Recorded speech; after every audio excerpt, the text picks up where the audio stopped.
నమస్తే, welcome to burning topic. నాకు Nobel శాంతి బహుమతి రావాల్సిందే, ఇది డొనాల్డ్ ట్రంప్ వాదన. బరాక్ ఒబామా అధికారంలోకి వచ్చిన 9 నెలల్లోనే నోబెల్ బహుమతిని దక్కించుకున్నారు కదా, అప్పుడు నేనెందుకు అర్హుడిని కాను అంటూ ట్రంప్ ప్రశ్నిస్తున్నారు. వైట్ హౌస్ కూడా ట్రంప్కు ఏదోలా నోబెల్ బహుమతి ఇప్పించేందుకు పడరాని పాటలు పడుతుంది. అసలు ట్రంప్ నోబెల్ కోసం ఎందుకు ఇంత తహతహలాడుతున్నారు? అసలు ట్రంప్కు నోబెల్ బహుమతి ఎందుకు రావడం లేదో గ్రహించారా లేదా? ట్రంప్ చేసినటువంటి తప్పేంటి?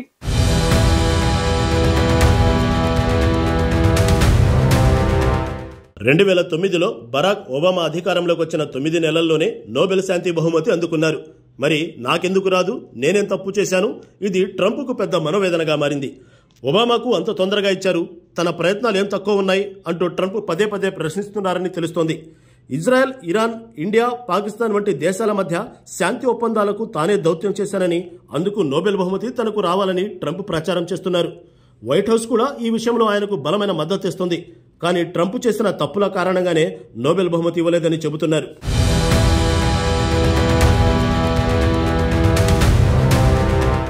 ట్రంప్ తన మొదటి హయాంలోనూ రెండోసారి అధికారంలోకి వచ్చిన తర్వాత కూడా నోబెల్ శాంతి బహుమతికి చాలా నామినేషన్లు వేయించారు. అవి తిరస్కరణకు గురైన పట్టువదలని విక్రమార్కుడిలా నోబెల్కు నామినేషన్లు పంపిస్తూనే ఉన్నారు. ఇప్పటికే ట్రంప్కు సంబంధించి 3 సార్లు తిరస్కరణకు గురయ్యాయి. 2018లో అణు నిరాయుధీకరణ యత్నాలకు 2 నార్వే ప్రజాప్రతినిధులు, 18 మంది రిపబ్లికన్ సభ్యులు ఆయన పేరును ప్రతిపాదించారు. నాడు ఉత్తర కొరియా, అమెరికా మధ్య చర్చలను దీని కారణంగా చూపారు. కానీ బహుమతి రాలేదు. 2020లో మరోసారి ట్రంప్ బృందం నోబెల్ యత్నాలు చేసింది. పశ్చిమాసియాలో అబ్రహం ఒప్పందాలు చేయించినందుకు ఓ స్వీడన్ చట్టసభ సభ్యుడు, కొందరు ఆస్ట్రేలియా లా ప్రొఫెసర్లు, ఫిన్లాండ్ చట్టసభ సభ్యుడు, ఐరోపా పార్లమెంట్ సభ్యుడు ఆయన పేరును ప్రతిపాదించారు. అప్పుడు కూడా నోబెల్ రాలేదు. అప్పుడు కూడా బహుమతి ట్రంప్ను వరించలేదు.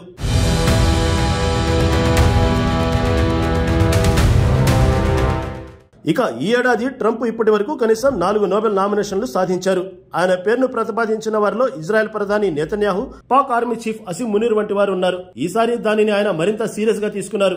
Israel, Iran, Serbia, Kosovo, Egypt, Ethiopia, Bharat, Pak మధ్య ఆయనే సంధి చేశారన్న వైట్ హౌస్ చెబుతుంది.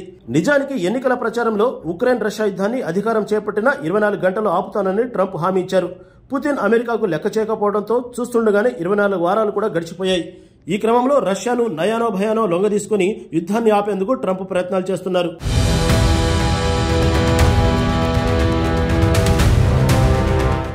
అయితే ట్రంప్కు నోబెల్ రాకపోవడానికి చాలా కారణాలు చెబుతున్నారు. ట్రంప్ రెండోసారి అధికారంలోకి వచ్చిన తర్వాత శాంతి అంటూనే యుద్ధోన్మాద చర్యలకు పాల్పడ్డారని విమర్శలు ఉన్నాయి. 2025లో కేవలం 6 నెలల్లో పలు దేశాల్లో ట్రంప్ 500 పైగా దాడులు చేయించారు. ఇవి ఒబామా, బైడెన్ హయాంలో కంటే ఎక్కువ. యమన్, ఇరాన్లలో 200కు పైగా బాంబింగ్లు నమోదయ్యాయి. ఈ దాడుల్లో ఎంతో మంది అమాయకులు ప్రాణాలు కోల్పోయారు. యమన్లో జరిగిన కొన్ని దాడులను హ్యూమన్ రైట్స్ వాచ్ యుద్ధ నేరాలుగా అభివర్ణించింది. ఈ చర్యలు ట్రంప్ శాంతి బహుమతి అర్హతపై ప్రశ్నలు లేవనెత్తాయి.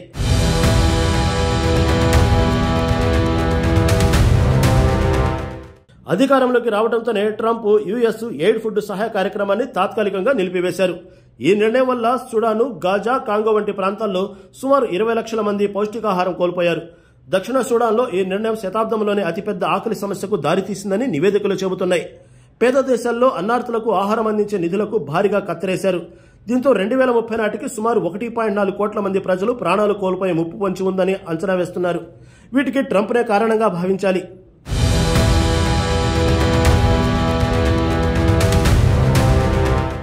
అయితే ఒబామాకు అవార్డు వచ్చినప్పుడు తనకు ఎందుకు రాదని ప్రశ్నిస్తున్నారు తప్ప తాను చేసినటువంటి తప్పుల గురించి తెలుసుకోవడం లేదని అంటున్నారు. ముఖ్యంగా టారిఫ్ల పేరుతో ప్రపంచ దేశాల్లో అశాంతి రేపడం కూడా ఓ తప్పే. ఇలాంటి తప్పులను చేసిన నాకు నోబెల్ శాంతి బహుమతి రాదా అంటే ఏమనాలి? ఇది ట్రంప్ గ్రహించాలి.